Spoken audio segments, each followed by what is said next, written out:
So, of course, hard work is essential and you need to put a lot of hours into it, but luck is a key success criteria. We got lucky 3 times.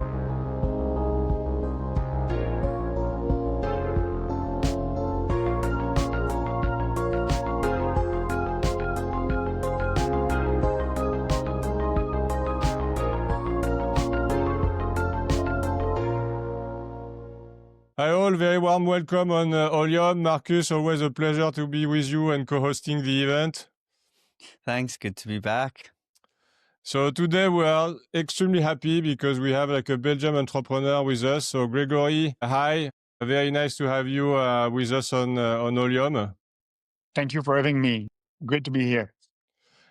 So Gregory, you represent somewhat of a passion builder because, I mean, you bootstrap your first company, Proxyclick, for nearly a decade before you essentially decided to take on external investors. You then ended up selling the company to one of the leaders in the space, Thoma Bravo, so a private equity firm, gigantic, focusing only on software businesses. You then stopped, had some sort of transition phase, and recently you started another business, which is Clariteer. And you'll tell us a bit more about Clariteer. But if we take things, in a chronological manner, do you think you could tell us in a few words what was essentially your first baby, which you founded a few years ago? Yeah, of course. Maybe tell us what it was in a nutshell. Yeah, of course. I mean, we bootstrapped it and changed the offering a few times before finding our real product and market. So how it started, it was me in the office, in an office area near the airport, and employees were all ordering lunch by calling, and someone was gathering cash, and a delivery guy was bringing the food. And I thought we could do that better by providing a sort of software to group food orders for employees. So you would have the receptionist, the front desk would pick one restaurant, and all the employees would order at this restaurant and pay online. And that was before Deliveroo and all of that. But it was B2B only. And we processed something like 1.5 million food orders. So it was quite a good project, but it never really managed to grow outside of Belgium. We had a few customers in the UK, in France, in the Netherlands, but it never really grew the way we wanted. Where we found a product is by just talking to front desk people and asking them, what are your other concerns next to food ordering? And they were telling us we have issues with maintenance. People come to us to ask us about fixing a lamp or something not working, the coffee machine not working. We have problem with the parking organization. And we also have a challenge with visitors, because every time a visitor comes, we need to call around the office to find the person they're visiting. And it's all done on paper. You sign up on paper and all of that. And that's where we really started with our product. We ended up stopping all of the others to just focus on visitor management. So digitizing the check-in of visitors, notifying electronically the host.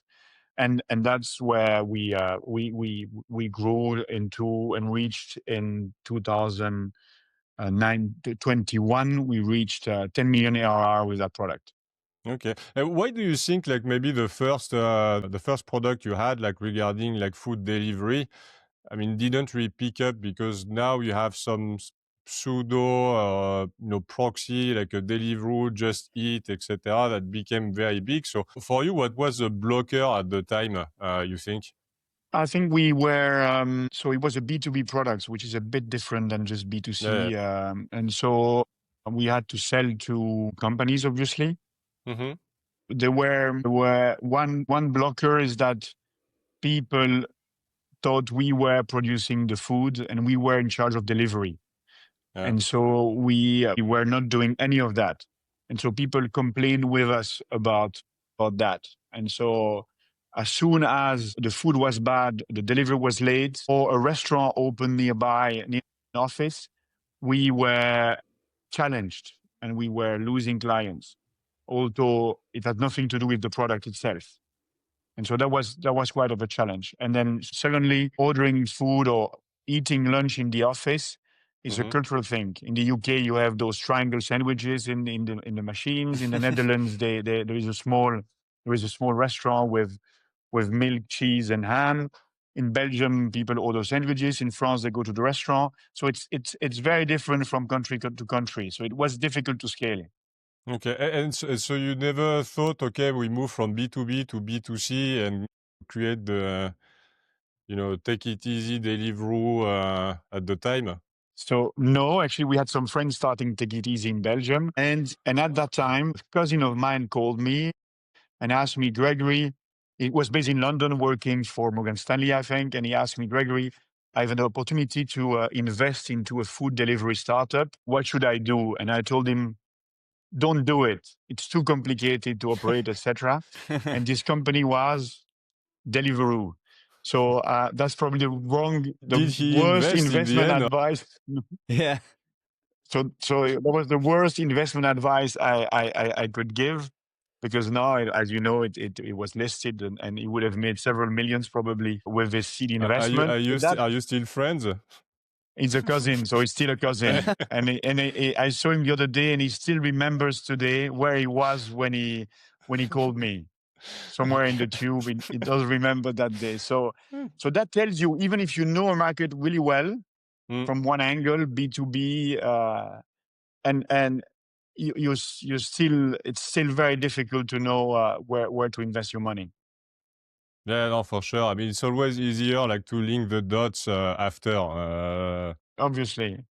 Rather than when you're in the situation where, I mean, you need to somewhat predict the future. That makes sense. And so when you pivoted, so I mean, it's a lot of uncertainty too. So when you decided to essentially drop your product with food delivery, I assume, I mean, as you said, I mean, it was generating it was already a business, so it was generating revenue, and you decided to scrap everything. We sold it, actually. Okay. There was another player on the Belgian market which was doing the same, and we decided to sell it to them, I think, at one or two times the ARR, so quite low, but it was a very good influx of money for us. We had never raised money. So I quit my job in 2008, to give you an idea, and we focused on visitor management only in 2014. So it took 6 years to move from one product, food ordering for companies, multiple products, and then back to only visitor management. Okay. Oh, that's quite brave, essentially, to say, okay, I mean, for us, it doesn't work like the way we want it to be. We essentially cut it loose and then start from scratch again, almost. Like, I mean, with your connections, obviously, but it was tough. It was tough. It was a tough transition. What did the team say, like, at the time? Like, did everybody stay, or? No, it didn't happen overnight. It was a progressive process. So we started visitor management because we got a call one day from a reception outsourcing company that were staffing people at the front desk. And they were saying, we use the printer company we are working with to print badges, has developed a software to help us print badges for visitor. And there is a new version of Internet Explorer, and they won't support the software anymore. Could you develop a software to replace that software? And we would migrate the 50 clients we have using the system today. And so that was the kickstart of that product, which we integrated into the platform where we had food ordering already. Okay, no, make a lot of sense. And so what happened after? So decided to stop like the food ordering, focus on visitor management, and did it pick up overnight? It was like a super success story straight away, or I mean, well, I'm almost, sure almost. Honestly, it's so our website became visitor management only in 2014. And we raised in 2015 because the market was accelerating. And I think between 14 and 15, we doubled OERR. We must have reached close to 1 million in 15. And then it really accelerated after that. So yeah, it's really, and we also optimized our website for SEO. So we started having leads coming from the US, especially from the West Coast. Mm-hmm. So in 15, 16, there were leads like, I don't know, Airbnb, we had Tesla, with Dropbox, Box, Apple even for the new building. You know, now it's open in the meantime, the elliptic building. They Yeah. reached out to us. I remember the guy telling me, look, I can't give you the business where you just started your retail management offering. I can't give it to you to go to a company in Belgium I've never seen with 10 people. The risk is too high for us, so they ended up not working with us, Apple, for that building. Okay. Now I was going to ask, like, so you were based in Belgium. I mean, you're saying that you were serving a lot of American clients. I mean, how did you make it happen? Essentially, because like when you hear like a lot of VCs nowadays, like they are telling their companies, essentially, if you go to the US, the founders need to go to the US straight. You know, develop at least a sales team there, etc. So, but you did everything from So Belgium. we did everything, let's say, bottom up until a certain point. When we raised our Series B, I moved to the US and we really grew the team further in the US. But how we started is SEO, leads from all over the world, especially US initially. Mm. And the first profile you need in the US is customer support. And so I Mm-hmm. was doing customer support, answering client requests until 10 p.m. my time. But Mm. from 10 to midnight, it was getting a bit late. And so we recruited one person for 2 hours a day.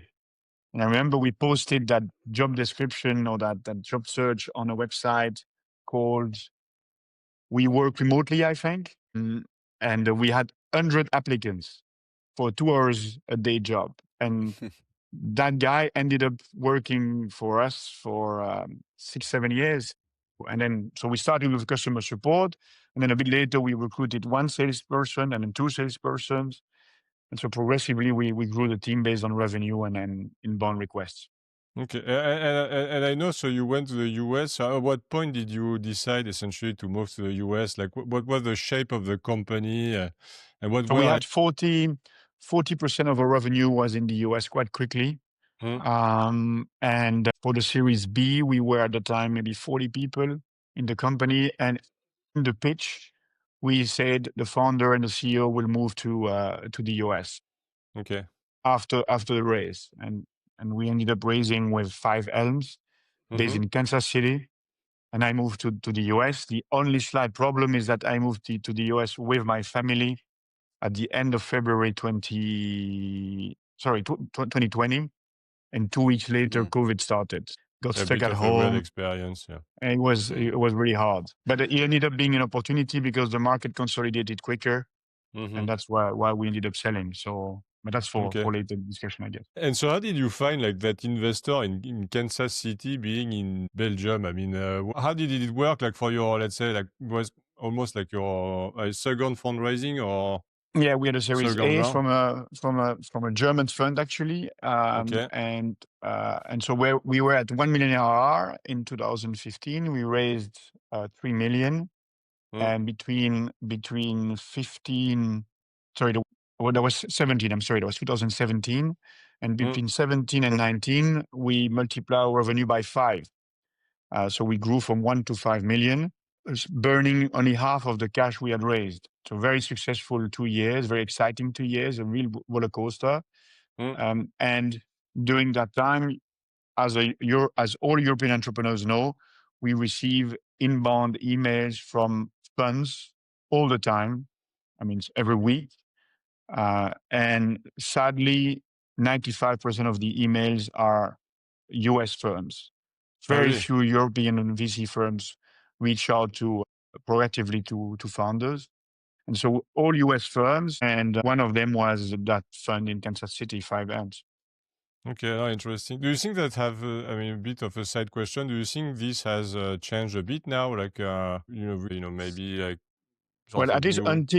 until we sold, it was always the case. I'm not sure if today, I mean, I know from a few firms based in London, Mm. which are doing outbound.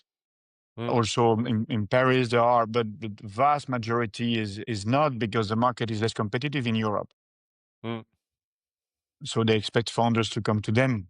And that's the problem, because in the end, the American VCs come and steal the business out of them. But it's changing. because more and more European firms are popping up.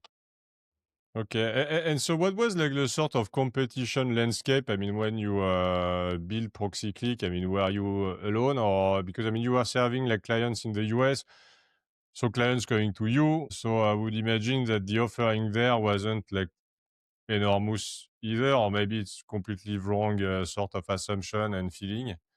No, it's a very good question. So when we started visitor management, we were all alone on the market. You know, in those websites like G2, etc., where there are lists of software. The category visitor management was almost empty. It was new. There were 2-3 software. And then in 2015, competitors started popping up. Yep. And the one which scaled the most was, textbook story of Silicon Valley. One whiz kid who was the first employee or quasi of Twitter, who had been spotted by Google, decided to quit his job and to start a visitor management company. And quickly he raised 1.5 million from Facebook CTO, Salesforce CEO, etc. These type of profiles. And then a year later, in 15, I think, he raises 15 million from Anderson Horowitz. And so we're still with our little knife trying to make a dent on the planet, and they're starting, the American way, very impressive, delivering a great product with the best designers, the best developers, all of that. So it's quite challenging, not knowing. Now, in hindsight, I know how they work or they operate, but I didn't know at the time. So super impressive. And then they ended up raising 170 million across until today, and we raised 18 or 17. So they became the market leader, but there were 3 players on the market in the end. 3 important players. It was them, us, and a Canadian player. And so they raised the Series C at the time we sold, the 111 million Series C, same month about the time we sold. The Canadian got sold to PSG Equity and became part of the build-up. And we got sold to Thoma Bravo, also part of the build-up. Okay. So Envoy, that company is still alone and still developing its business. And it's hard, I guess, because now the market is much riper and they're fighting against much bigger software companies which are private equity backed. So I'm really happy that I'm out of the market. So, okay, so I mean, Proxyclick was, a success. You found like the right product for the right problem. That would be almost like a microeconomic way of looking at the situation. In terms of, let's say, macro trends, so I assume like for any sort of product or company to be really successful, I mean, you also need to be pushed by, external macro forces, market forces that essentially makes your business thrive. What were those trends for you? Yeah, the market, maybe like a technological shift that essentially pushed you. I mean, I know you were delivering iPads. I mean, was it like one, for example, because criteria? we started before the iPad. Yeah. And so there were already touchscreens, but they were not working really well. It was quite kind of a struggle to set them up. And so and also people were not used to order that. I mean, you might buy some train tickets with a touchscreen at the train station, but it was never a great experience. And so when the iPad came, suddenly people realized what they could do with it, and they started to.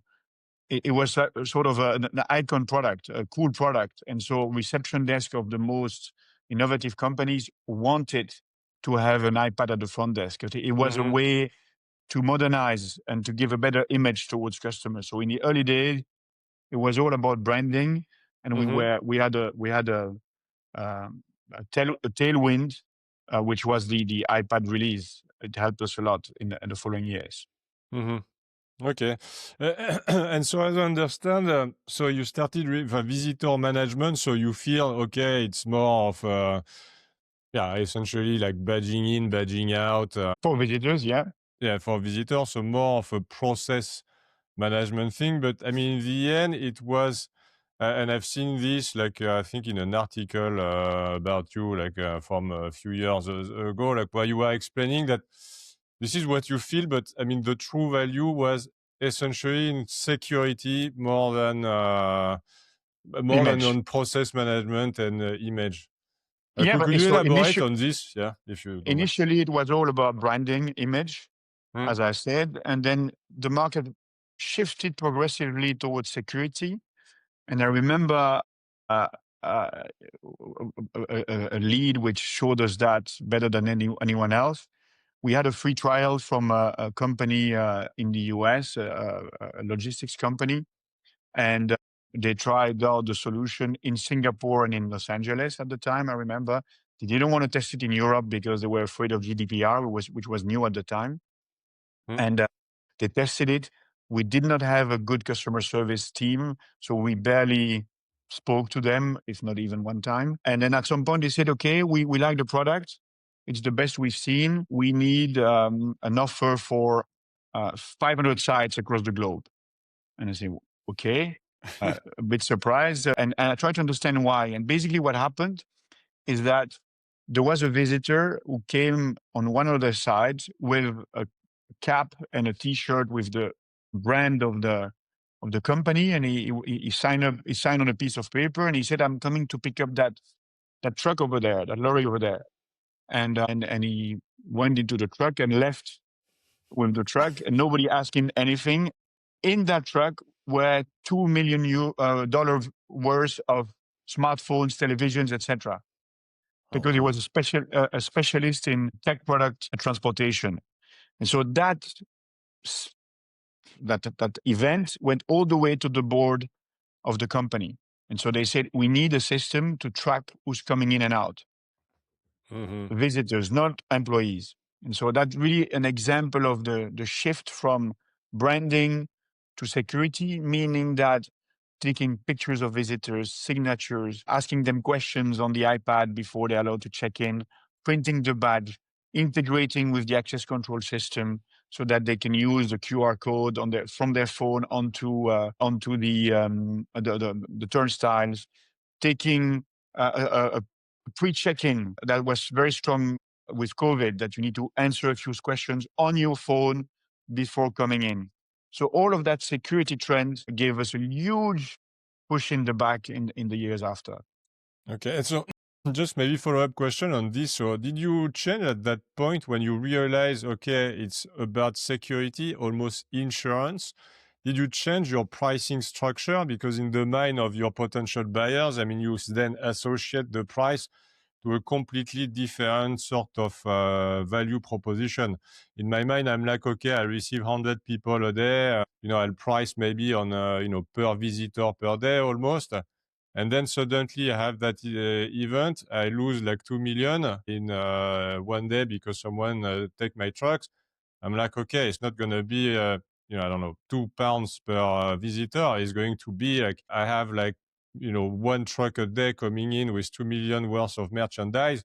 What's my insurance policy on this? So did you change your pricing structure, and did you So see like, yeah, we went up to the enterprise segment, and so you can increase your price. In that specific example, I remember for 500 sites, we offered 500,000 a year, so 500,000. And we thought, wow, I would have never believed that someone would pay so much money just to check in the visitors. But in a way, $1,000 a year to check in, I don't know, hundreds of thousands of visitors is very, very cheap. And when we sold the business, I think the biggest customer was getting close to $1 million $1 million in ARR. So to give you an idea, so we went up, but that we still had the lower plans. And so I think the cheapest was still $50 a month or $70 a month for a small office, which wouldn't pay that much. But we went enterprise. So a market which we initially thought was a bit small, checking visitors, not that exciting, ended up being actually sliced into multiple solutions: visitor management for schools and universities, visitor management for offices, smaller offices, enterprise, etc. And so we moved up towards the enterprise market, and yes, increased our price. And by the way, what Thoma Bravo did when they acquired us is remove the price from the website, and the price went up even further. That's the playbook. Interesting. Yeah. Yeah, that makes a lot of sense. Yeah, thank you so much, Gregory, for taking us through that. That was really interesting, understanding a little bit more about the detail. And you mentioned that an interesting period, I guess, for everyone was COVID. You know, interesting, I don't know, positive, negative for some people as well. Talk us through the COVID period a little bit more and how you exactly impacted you in terms of your move and your business as well. So from a business angle, we had two opposite forces. One, obviously, visitor management where offices are closed is not great because there are no check-ins anymore. And so we could really see on our world map with live check-ins from one day to the other or from 1 week to the other, huge drop in number of check-ins. So we had about 1 million check-ins per month in March 2020 or February 2020, and we went down in a month to 200,000. So huge drop. Luckily, our revenue was per location and not per check-in or per visitor. So that was the negative force. The positive force or the positive aspect of COVID for us was that suddenly checking in visitors and people in general was becoming strategic. So it was mandatory to ask questions to people before they're allowed on site. Because if something happens, if there is a widespread virus, the COVID goes suddenly across all employees, the impact is very big. So, and as you might know, turnstile, access control, basically, you have a badge when you work as an employee for a business, and it's basically binary. It's 1 or 0. You can get in or not get in. And what was unique with our system and all the visitor management system out there, it was conditional access, meaning you ask a series of questions, and if the outcome is positive, you receive access to the building. And so a lot of companies turn to us and say, okay, we don't have visitors anymore, but we need your system for our employees. And so it was different, of course, market, different approach. And so we started seeing some of our customers using our solution for the employees as well as for their visitors. So it was these two opposite forces which sort of cancel each other and made us keep growing during COVID. We were growing 80 to 100% the years before. And the year of COVID and the 1 or 2 years after, we grew 30, 40%. We still were growing thanks to expansion of our customers to multiple locations. Yeah. And so would you say, you know, overall, I guess the growth metrics changed a little bit, but would you say it had a positive impact?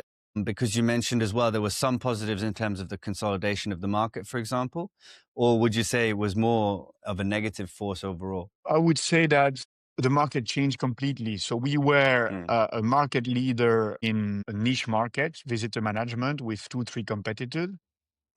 And suddenly we come into a much bigger market where all the big companies like even Microsoft and others were trying to enter, which was workplace technology. Because suddenly it's not only about visitors, it's about integrating meeting room management, access control, visitors, maintenance, all of it. And so we asked ourselves the question at that time, are we the consolidator or the consolidated? And it was quite obvious, and it took us a while to realize it, but it was quite obvious that we could not consolidate such a big market so that we would end up being consolidated. So overall, it's negative in the sense that we could not become a visitor management unicorn anymore because the market had changed completely. Yes. But it was positive because this accelerated consolidation and fast track or exit, which in hindsight was a good thing. And how did you realize? I mean, you are not the consolidator because, I mean, we'll talk about like the acquisition by Thoma Bravo, but from my understanding, Thoma Bravo had acquired like another company, essentially merged their two participation with you. You couldn't find like a financial sponsor and say, look, the market is consolidating. We want to essentially change a bit of our growth approach, and we will trigger like some sort of buy No, and build no, envelope? No? there was no process actually. We wanted to raise our Series C in the early months of the year. Thoma Bravo reached out. We saw 6 companies in the US, but our growth efficiency deteriorated a lot. We were spending much more money to acquire the same amount of ARR. Just to give you an idea, before COVID, we were spending less than 1 to add 1 euro or dollar ARR. And after COVID, we were spending more than 2 to add 1 million ARR or 1 euro ARR. So, and that generated less interest from the investor community. We still had plenty of cash in the bank account, like 5 or 6 million. We were close to 100 people at the time. And I remember in August, one of these companies from the Thoma Bravo build-up reached out and said, Gregory, and I've had known him, I met him once or twice. Gregory, we want to enter the visitor management space. We will either buy a company or build a competing solution, and we'd love to buy you. And at the time, I was not really interested. It was August, and we were not really ripe for it at the time. And I just said, yeah, let's start with a partnership and see how it goes. And then summer goes on, and back in September, I talked with my co-founder, and we felt, we had received feedback from our sales team that it was getting tougher to receive RFPs, that RFPs were now including multiple solutions, and they prefer to have a one-stop shop instead of buying 10 SaaS solutions. So there were several indications that it was a good time to sell. And so I reached back to that company and say, yeah, we're interested to sell. And so that kickstarted the process. I had to convince the board to do that, which wasn't that easy. And then we also contacted. They actually at that time, as you see, the market is bubbling and things are happening. Also, Vista Equity contacted us. Mm-hmm. They also were busy with a build-up. And a third one, which was PSG, which ended up buying our Canadian competitor, as I mentioned. So we had 3 build-ups in the way, and the 3 of them were contacting us. And so that's where we started a really short process, no investment bank, just ourselves with these 3 companies. And that triggered a discussion between the US VC and the German VC. The German VC wanted to run a process, hire a bank, make it like best practice. They were convinced that we could sell to a company like Securitas or Sodexo or anything. And I remember the help with the support of the US VC, and he said, look, nobody will pay more than Vista Equity and Thoma Bravo. These are the 2 best software buyers in the world. Why would you hire an investment bank? Why would you run a process if you already know that nobody will pay more than these 2? And he's been doing that for 20 years, and he knew it. And so he ended up convincing the German VC that it was the right call. And so we went on with the sale, ended up having just 1 formal offer, and it happened a few months later. In 50 days, actually, it was sold quite quickly. Yeah, and you mentioned, I mean, that's a really interesting process. So you negotiating the exit. I would love to understand a little bit more about how you manage different parties. So you mentioned, for example, you had to convince the board as well. So you often have to manage lots of stakeholders. And how did you go about doing that? So once my co-founder and I were convinced it was the right thing to do, I took a plane and met Ryan, the partner at 5 Elms in New York. We had a good dinner in a good restaurant, and I told him, look, I think it's time to sell. You remember the restaurant? I still have the receipt. The receipt, yeah, it's in a presentation deck I have, because I've shown it before. It is what it took to convince the partner. But joke aside, he had the most to lose, because they had just put money into our business like less than 2 years before. So of course it's too short for them. Even if they make a return, it was not enough.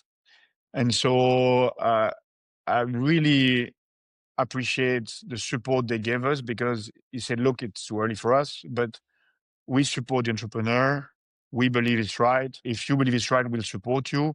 But we have sort of a minimum price in mind, which he told me after his analyst made some calculation the morning after. So over coffee the day after, he gave me an indication of the minimum he wanted. And so that's how we convinced them. And then we kind of struggled to convince the Germans for the reason I told you. But in the end, they said, okay, let's see where it takes us.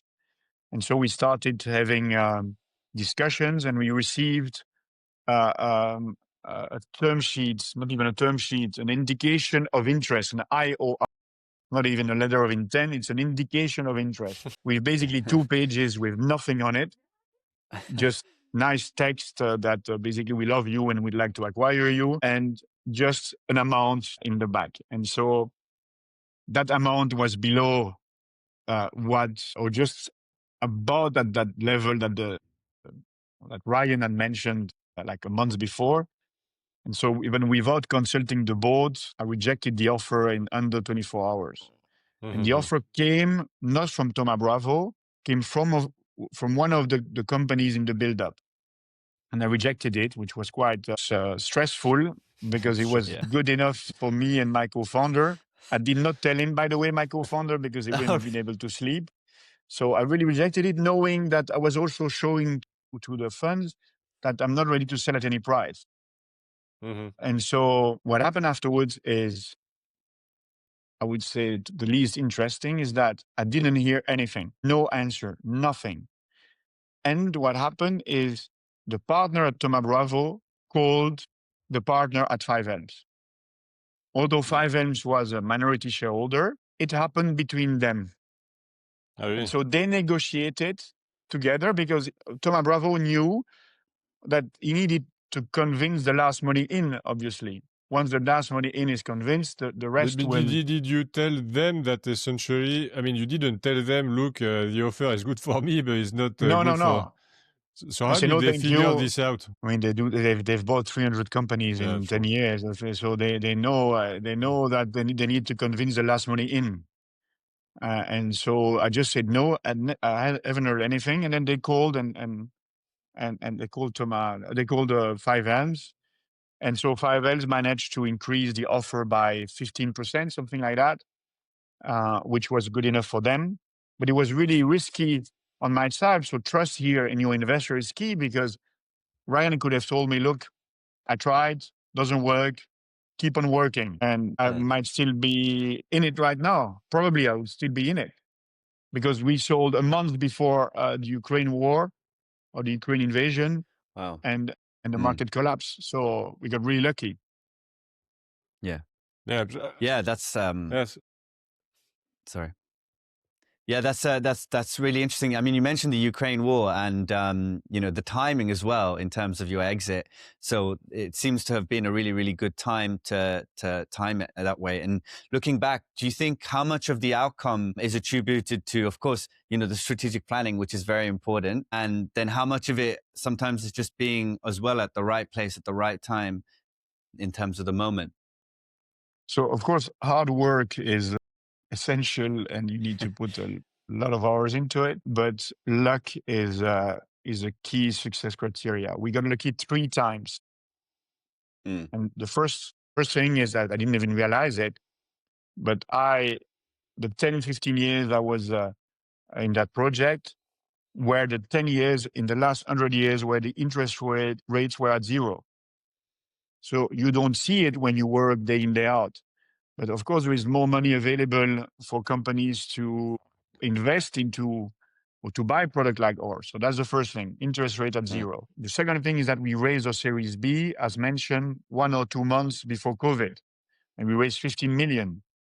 Obviously, it would have been much worse if we hadn't raised at the time. We had barely cash left. And so we raised 15 million and we had enough to go through COVID and beyond. And the third time is when we sold we sold on the 14th of January 20. The invasion is 3rd of February, like 5 weeks later. It was the top, end of 21 is the top of the SaaS market. So we got really lucky. So you're a lucky charm. Anyone knowing you should essentially, but except for investors. No, they made money. They all made money. No, I mean Especially the German investors. ones. Your friend who didn't invest in Deliveroo. Now he's running a very big fund, so he's very successful. I'm not to worry about him. And by the way, at the general assembly of that fund, the founder of Deliveroo presented like a few weeks ago. Oh, so really? I chatted with him. But he ended up investing, but later. Exactly, somehow. And so maybe to wrap up on this, Proxyclick experience, I mean, regarding fundraising, I mean, what would you advise maybe like a founder, entrepreneur today? Because on one side, you bootstrap your business for a very long time. Then you raised, by European standards, was quite a lot of money. But if you compare to US players and the one you mentioned, it was 10 times lower. And you said because we didn't have that, firepower, it would have been very complicated for us long run to compete with actors with much stronger, let's say, financing. So what would you advise like an entrepreneur? I mean, would you say, okay, if you have the opportunity to raise a maximum, bootstrap your business because you control more? At what point do you choose essentially to get external investors on board, etc.? I mean, what's essentially the lesson you've maybe learned from Proxyclick regarding, financing in general? So it starts with your own motivation and your own way of seeing things and the ambition you have. And so, in a way to simplify it, do you want to have uh, uh, 10% of a 100 million company or 100% of a 10 million company? It's the same amount, but what do you prefer? Do you prefer to be in control, etc.? Now, it's not that binary because if you have competitors, you could be the leader of your own country for a while, but at some point, US competitors, heavily funded, will erode your own market as well and attack you. So that's the first thing. Then afterwards, if you want to raise money, if you say, I want to be on the global stage and I want to win, you need to understand how it works to raise money, knowing that you would raise most likely with a US or UK, at least English speaking fund. And for continental European, it's not that obvious. We don't have that in us, or at least I didn't have that in me to just, fist on the table and I'm going to be a unicorn in 5 years and you should bet on me. So what really changed for us, and that's the person who had the single most impact on our business, is we were introduced to a fundraising consultant who is a Welsh guy from Austrian origin, who has been a salesman, who's been working in a fund, and who is an actor. And we had 6 or 7 sessions with him, and he really changed our narrative. He changed our mindset and helped us really pitch correctly and have the right way to frame the whole project, the whole, our own motivation. And so my recommendation, if you have never raised money and you don't know where to start, just make sure you know the rules of the game. Mm-hmm. Like, for instance, a simple thing that he kept saying is that when you meet an investor, you are a solution to their problem. They have a lot of cash to invest. And if they spend time with you, is that they want to invest in you. They're looking for a reason not to invest. They're not looking for a reason to invest. They're looking for a reason not to invest. So you should never make any mistake in the conversation that would scare them away. So they don't start with a clean sheet. They say, okay, yes, yes, yes. No, they start with the list. And if you go through all the conversation without any mistake, they would. So they are assessing risk. So it's they start building up a list of risk, and then if the list is too long, you're out. Or even one, they see one risk, like I don't know, they would stop. So yeah. So learning, understanding how it works, how VC work, what is their motivation, how they're compensated, who are the right partners in the firm. Mm-hmm. All Okay. all of that. I learned that the hard way. Okay. So maybe like so financing, like recruitment. And what did you learn about recruiting the right people? I mean, you've said it before. I mean, so people are key to the success. Well, at least Proxyclick. But I mean, I guess like most people tend to agree on the fact that you need a great team to far. What was maybe the different traits you were looking for when you were running interviews, etc.? Beyond the CV, what made you click, generally speaking, So with the people? biggest learning of those 10, 15 years is really that you need the best people to succeed. And what's really striking is that someone who you would score an 8 on 10 compared to someone you would score a 10 on 10, is the 10 on 10 is 10 times better than the 8 on 10. And it's not 10 times more expensive. And so finding those outstanding profile which will take your business to the next level is really key and is very, very, very difficult. It's very difficult. Someone told me, another partner in a firm told me the difference between the very good and the great entrepreneurs in my portfolio, so they're already selected or filtered. Those who are the best are those who so they accept that they've made a mistake, they don't have the right person at the right place, and they replace that person by someone better. It's very tough. And And I don't this claim to is be a something. very. It's something you did firing fast at some point, or? You know, we were certainly not fast enough when we were Mm-hmm. realizing that it was not the right profile for the business. And so, no, we were too slow, too humans, too, also in a way, it's you just recruit someone, you spend a lot of time finding that person, you finally fill the hole that you had to cover yourself and do two jobs at the same time. And so everything is against you. You don't want to get rid of that person because it would mean go through that all over again. But the cost of keeping someone who's not right for that position is very, very high on the business and on the team around the people who report to that person. And so it's very difficult to know that you have not done the right choice from the people at least reporting to him or her. Okay. And the opposite is also true. If there is a team not working well and suddenly you bring in a 10 on 10 profile, and before he arrived or she arrived, you had a lot of, noise saying that things were not going well. From one day to the other, or in 2 weeks, you don't have to worry about that team anymore and everything goes well. So it's really impressive. Just a quick question from me. So how do you spot that outstanding individual? Like, what are the specific traits that you look for? Or is it more of an art, really? Science, I guess. Or luck. There is always luck because you never know. But I mean, we with time we increased the quality of our interviews. We did more and more reference calls. We got support from the US VC in the interview process. So we got better and better. But at some point, it's a leap of faith. You have to make a choice and go for it. So there is no secret recipe here.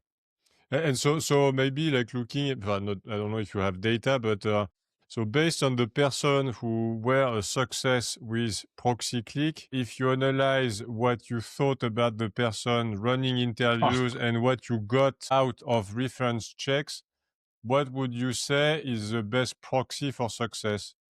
Was it the reference check where people were telling you it's a great person? Or was there the interview process? I think there is no black and white answer here. It's a mix of both. I'm sorry, I'm not giving you the It's okay. the magic answer, but no, there is a personal fit. There is the background. There is the grit, feelings. and also the other thing is that when you grow in a business, when a business grows fast, someone might be the right person from 0 to 1 million, or from 1 to 5, or 5 to 10, from 10 to 20, Yeah, then it but changes. not to the next phase. And that's also valid for me as a CEO. How far can I take the business? I was going to ask regarding human resource. So there is obviously you were, let's say, lucky to see the adventure from beginning to the end with a business that completely changed over like the start and the end.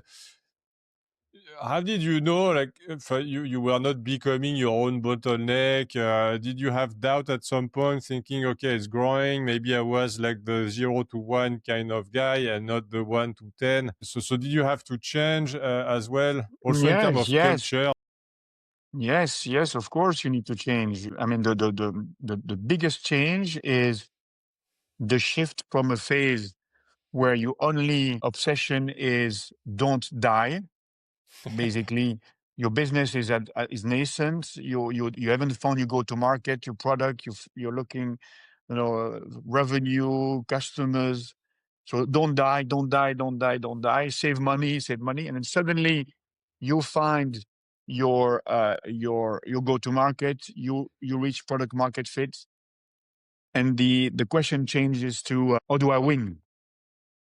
And it's very tough when you were in a don't die mindset, meaning saving every penny, and you move to how do I win?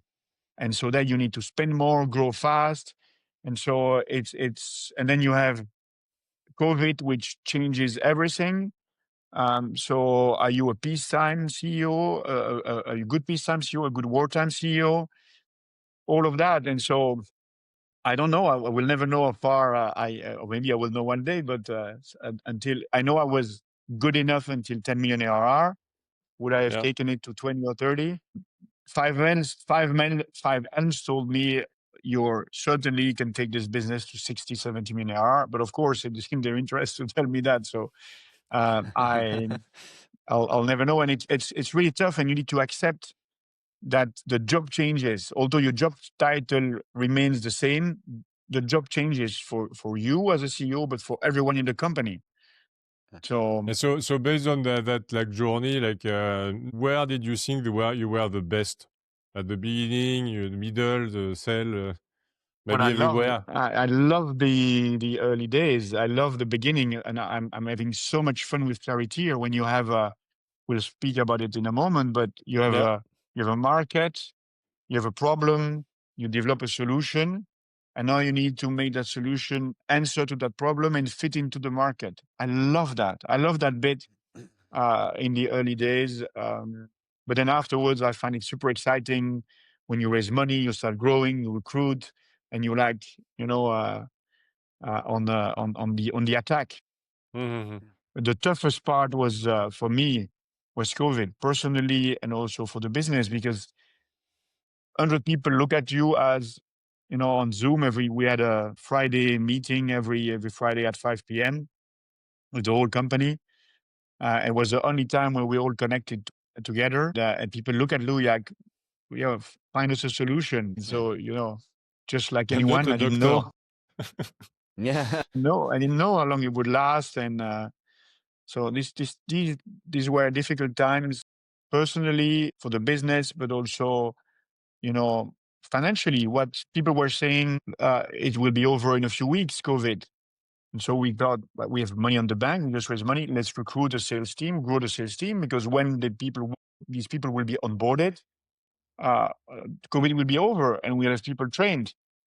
So we had that money in the bank account, we started recruiting, but COVID never ended. So this was quite difficult. So, yeah, you mentioned Clariteer, your new project, and we're very excited to talk about that. Just briefly, before we move on to that, the transition period. So, when you sell a business, often you hear that there is a big, drop in, I guess, everything that you're doing your day-to-day changes. So would you mind just describing a little bit your personal experience in the weeks following the deal? Yeah, we sold on the 14th of January, and I left on the 31st of March. And basically from one day to the other, I became close to irrelevant. So The dream. it's a lesson of humility, because every day until then, I was like working 10, 12 hours a day, and everybody was looking at me as the guy who had the answer. And from one day to the other, allegiances shift. So all my direct reports were assigned new managers, new CEO, and I disappeared out of the picture, which was, I was happy about it because it was relaxing, but it's a lesson of humility. And so We make a big party at the end of March, last day in the office, 31st of March, big liquidity event. And suddenly on the 1st of April, I'm alone at home with my family, and everybody's wondering what's happening. What am I doing? So it takes a while, and also to find your purpose. What do you want to do? It's a great opportunity to reinvent yourself. At the time, I started a charity to help Ukraine with some friends. So we until now we send 120 ambulances to Ukraine, and we're still going every few months with a convoy. I thought about running a hotel in Sicily. I applied for one job to become a CEO of a cultural institution. I love classical music, so I thought, let's do that. Didn't work out.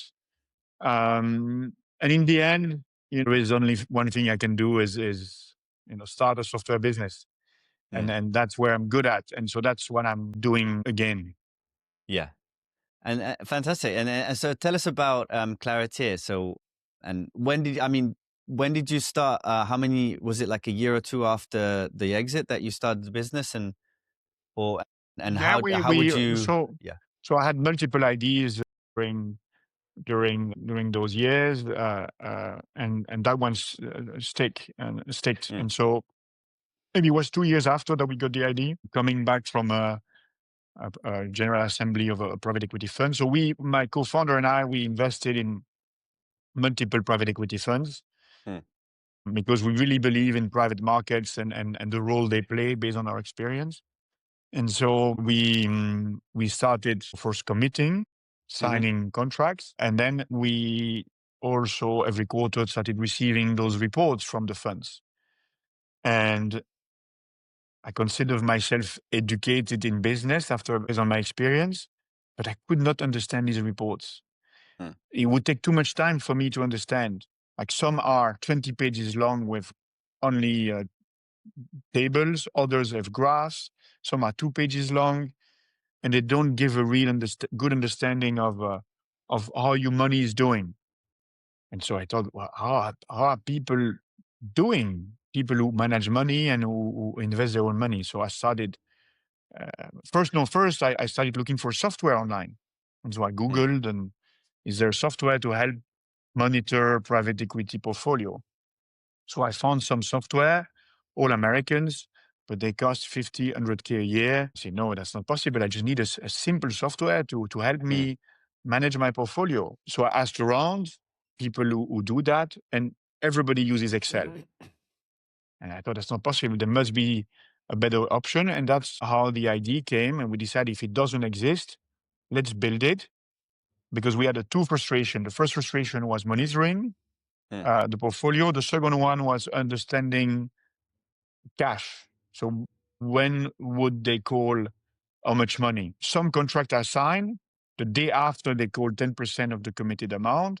Others, a year after, they don't call. So there's nothing to do with the market. And so in the meantime, you have your money there waiting for you. So that's where we decided to start that business. Also, there are multiple tailwinds, one of them being AI, obviously. So the capacity to read reports with AI and extract the relevant data is a big part of our value offering. And so that's what we're doing, basically. We are out of MVP since the summer, and we pre-launched, I would say, in September. We have our first paying customers, family offices and individuals, and we have great feedback. We love those interactions, and we love fitting the product to their need. Fantastic. And so how big would you say the market is? And do you have a big vision in terms of the expansion of Clariteer to other markets? Or? So the big vision, first of all, is that there should be much more money, much more of our savings going into private markets, especially in Europe. It was, by the way, one of the recommendations of the Draghi report. We needed more money into private firms. And private equity funds are teams doing that for you. And one of the reasons why there isn't more money flowing into that, there are many reasons. One of them is that it's difficult to understand. So our grand vision is also an education vision, helping people understand how private equity works, How do I do to commit? What does it mean? NAV, DPI, TVPI, DPI, MOIC. What do these terms mean? I want to invest in private equity. Where do I start? We're not there yet. At the moment, we focus on the people who are already investing in private equity. So to give you an idea, Marcus, there are 10 million people in the world who have more than $10 million estimate. We believe, or based on what we know, 10% of these invest in private equity. So say it's about 1 million people, and roughly a third of them fit the criteria which we're looking for, meaning multiple funds from multiple sources, with those regular reports, wanting to follow their portfolio. The private equity needs to represent at least 10-20% of their wealth, so that they care enough to be following it. So let's say 300,000 people, something like that. So based on an annual fee, which we want much lower, but 10 times cheaper than the market out there, let's say 3,000 a year on average, we're talking about a $1 billion market today. But next gen wants to invest much more in private equity than their fathers and mothers. There are more millionaires in the world. Just when the Nvidia, or what was it, a company got acquired by Google a few months ago, it created 10,000 millionaires in one shot. So there are more and more millionaires. And there is a phase of retailization of private equity. More and more people want to invest in private equity. So okay, so first step is reporting tool, intelligent reporting tool, and much more powerful. I mean, I've seen the product; it's actually great, and I mean, it's some sort of magic moment when you look at things like being extracted, and then you have like the full vision of your portfolio. I mean, so you showed it to me, and I was really impressed. So yeah, first thing is to deploy like a very intelligent software for reporting for parties that are already investing, but really a grand vision is maybe to enter into that retail market and maybe to be in the position to have people like me, not already millionaire, be able to essentially go on Clariteer at some point and see how those funds are, raising. Those are like the minimum checks, and those are like their performance. So pick and choose where I want to allocate my £5,000. Yeah, at some point we probably have some benchmarking data available, Okay. anonymized or aggregated. I mean, I'm not sure we would be ourselves become a company like Moonfair, which is well known. They offer like bundle of funds, or one fund in an SPV in one company, where people can invest with a much lower amount, and that SPV invest into the fund. So I'm not sure we will go down that path, because we want to remain neutral and not promote one fund versus the other. We want to remain LP centric. Most of the software out there are focused on the GPs, on the investors. We want the LP to be in control, and so that he has a transparency on his performance, his IRR, his multiple, based on his own data, not based on what is being reported to him. So that's the key, becoming LP centric. But then there are many possible extensions to the business, as you mentioned as well. Mm-hmm. Benchmarking is one aspect of it. Great. You've operated extensively in both regions. So you mentioned in the US, and obviously you also mentioned Europe as a big region. So what would you say are, market size is a big thing. They've got a lot more funding in the US, of course, which you mentioned. But how do you compare the entrepreneurial ecosystems as well? And is there anything else about the two systems that is very different? I think, it's not about market size. It's more the mindset. The mindset is very different. I remember, again, back Proxyclick time, where we basically had the product available. And in order to convince a European company to use it, we needed 3 meetings. And then at the end of the third meeting, face-to-face for travel, etc., They were telling us, this is missing. Come back when it's available. We were telling them, look, commit to use our product, and we will make it available in a few months. And these were people with 1 degree of separation, because it's a smaller market. So there were people who knew people we knew. So, and they could find us if we were not delivering. That's Europe. On the contrary, US, remember inbound lead, Houston-based data centers, and the guy tells us, I love your product. 1 phone call, I love your product, but this is missing. And we said, okay, we can develop it, but if we develop it, we want you to use it. And said, yeah, okay, 50 sites, I will pay you 50,000, which was the offer we made. But then you develop it within 12 months. And he said yes in 2 or 3 phone calls, not knowing us, just an online connection. And so that's that velocity, mentality to open to acquire a new product and work with it. But at the same time, drawback is that as soon as you don't perform, you're gone. So they will get rid of your product if it doesn't perform perfectly well. They would switch to a competitor very quickly. In Europe, it takes longer to convince, but once you're in, they tend to be less tough with mistakes if they happen.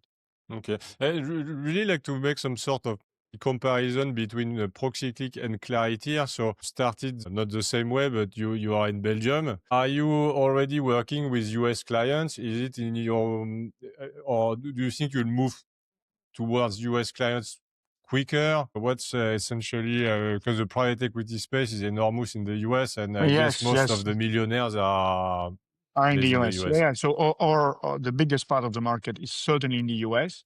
We have a few people testing in the US at the moment, not customers yet, but we have customers now in France, in Switzerland, in Luxembourg, and in Belgium. But yeah, US is key for us. And again, I think at this stage, it's a bit too early to know, but we're still in a go-to-market, looking for the right go-to-market. I think we are close to product market fit. There are still some features missing to really make it perfect for family offices, especially, which appear to be very important in our ecosystem.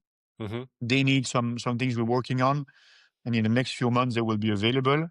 Then we'll have product market fit. Then the next phase is go-to-market fit, and we'll run experiments in the first part of next year, online, outbound, inbound. And then based on all that, we'll know how to grow the business and what the type of cash we need, where to find it. 1 billion from OpenAI and NVIDIA. I don't think that's that type of market, but no, but it's AI. It's AI. You can use we can call it Clarity AI. Yeah.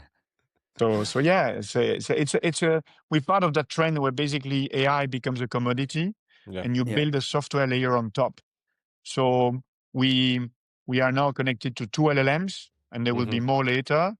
And so based on performance, new version comes in, we switch and we improve or we adapt the prompting in order to reach close to 100% accuracy.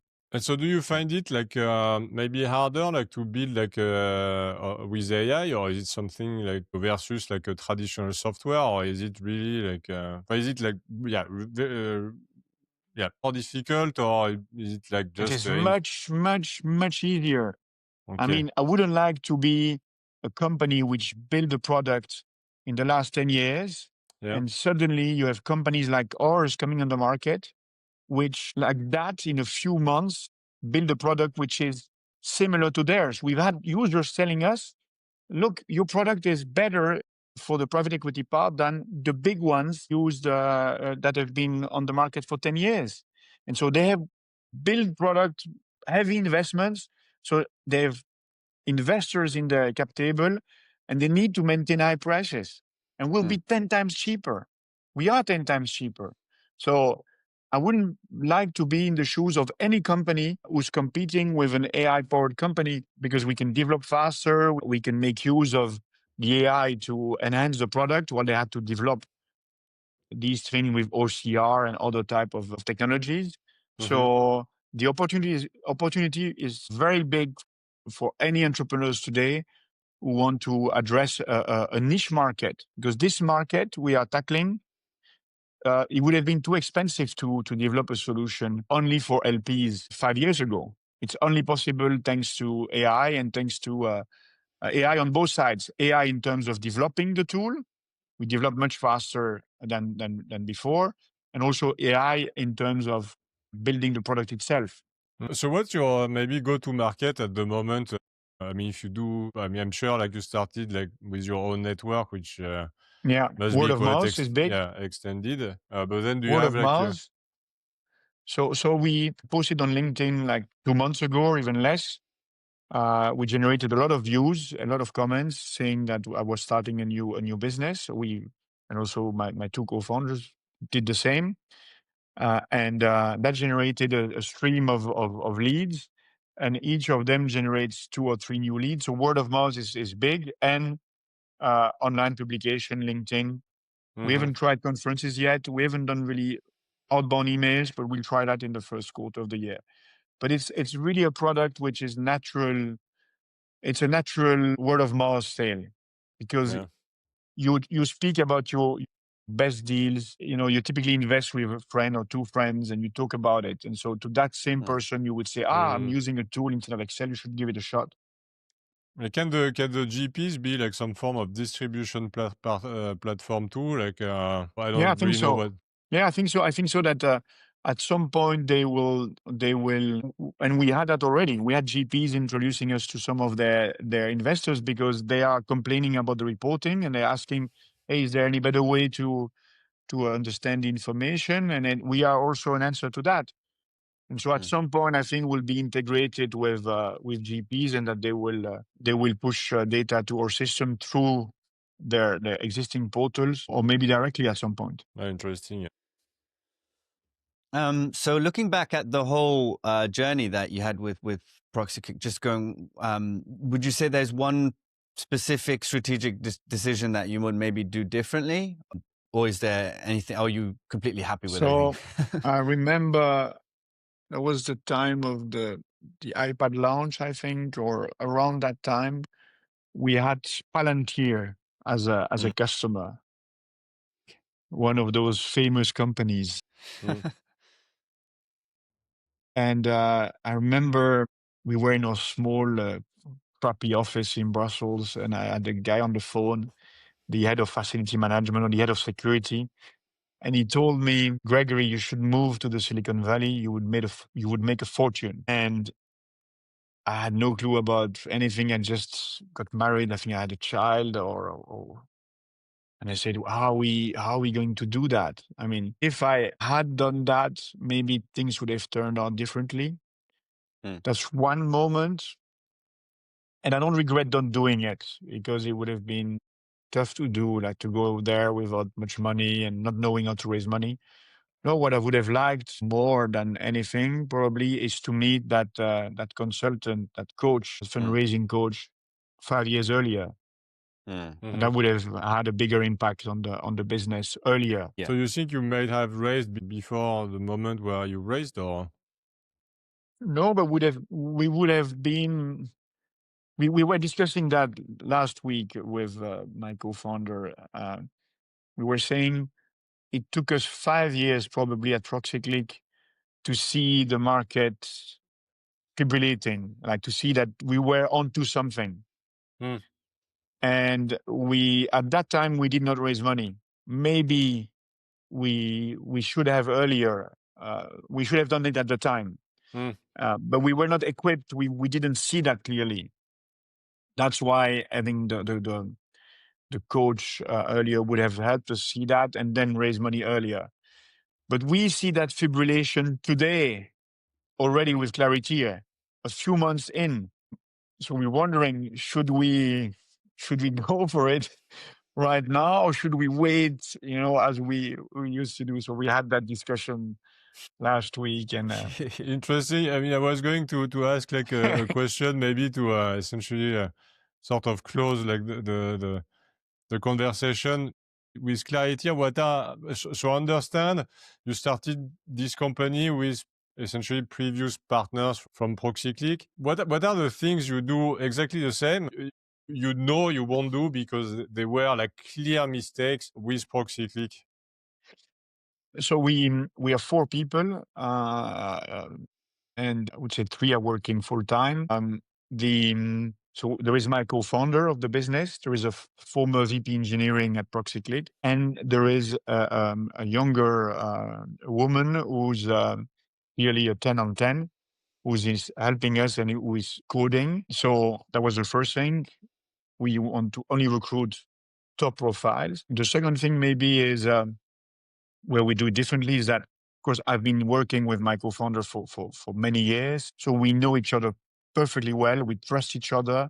And I can say that we've extended that trust to the 2 others as well. So we work super efficiently. We know what to do and when. There is no overhead, nothing. We know. So that's the second thing. The third element is we know what's going to happen if we are successful. We know the next step. And so that helped us take the right decision in terms of prioritizing development, asking customers to pay or not to pay. Should we do a free plan or not a free plan? Should we have multiple price plan? It's easy to take the decision and then you create complexity and you will pay a lot for that complexity later. So all of that, we are much more efficient, I would say. And we go much faster thanks to that. Okay. And what are the things you are not going to do?